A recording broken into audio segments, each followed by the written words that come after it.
संजय सावकर यांना भंडाऱ्याच्या पालकमंत्री पदावरून हटवण्यात आलेला आहे। पंकज भोयर आता भंडारा जिल्ह्याचे नवे पालकमंत्री असतील। संजय सावकर यांना पालकमंत्री पदावरून हटवून त्यांच्याकडे आता बुलढाण्याच्या सहपालकमंत्री पदाची जबाबदारी देण्यात आलेली आहे। तर वर्ध्यासोबतच आता भंडाऱ्याचे सुद्धा पालकमंत्री भोयर असतील। भंडाऱ्यात पालकमंत्री का बदलला? संजय सावकरे पालकमंत्री म्हणून जिल्ह्यात पूर्णकाळ उपलब्ध नसायचे। भंडाऱ्यात निर्माण झालेल्या पूर परिस्थितीनंतरही ते भंडाऱ्यात आले नव्हते। नुकसानग्रस्त शेतकऱ्यांमध्ये पालकमंत्र्यांच्या विरोधात प्रचंड रोष निर्माण झाला होता।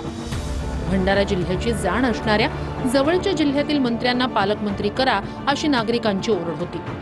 पालकमंत्री सावकरे हे जिल्हा विकासाबाबत ठोस निर्णय घेण्यात सक्षम ठरले नाहीत। पालकमंत्री सावकरे हे जळगावमधून येत होते। भंडाऱ्याला वेळ देण्यात ते कमी पडले आणि यामुळेच शिंदेंच्या शिवसेनेचे आमदार नरेंद्र भोंडेकर यांची जिल्ह्यात हळूहळू ताकद वाढायला लागली होती। आगामी नगरपालिका आणि स्थानिक स्वराज्य संस्था निवडणुकीत भाजपची ताकद वाढवण्याच्या दृष्टीने भोयर यांच्यावर जबाबदारी देण्यात आली।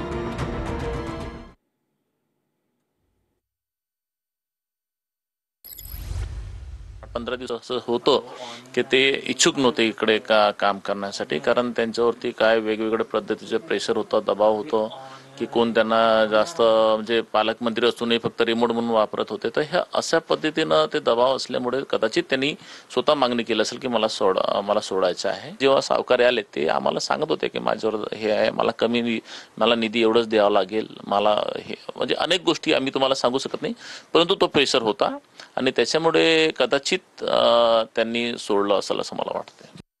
मी जर स्वतः सांगतोय की मला दिल्यापासून मी सांगत होतो की मला इनकन्व्हिनियंट होईल तिथे जायला यायला, म्हणून मी स्वतः सांगत होते की माझ्याकडनं काढा, मला कुठलं नाही दिलं तरी चालेल, मला काही पालकमंत्री पदाची अपेक्षा नव्हती, पण तरी साहेबांनी ती जबाबदारी दिली होती मला। शिवसेनेला काय माहिती माझ्यावर दबाव होता की नव्हता।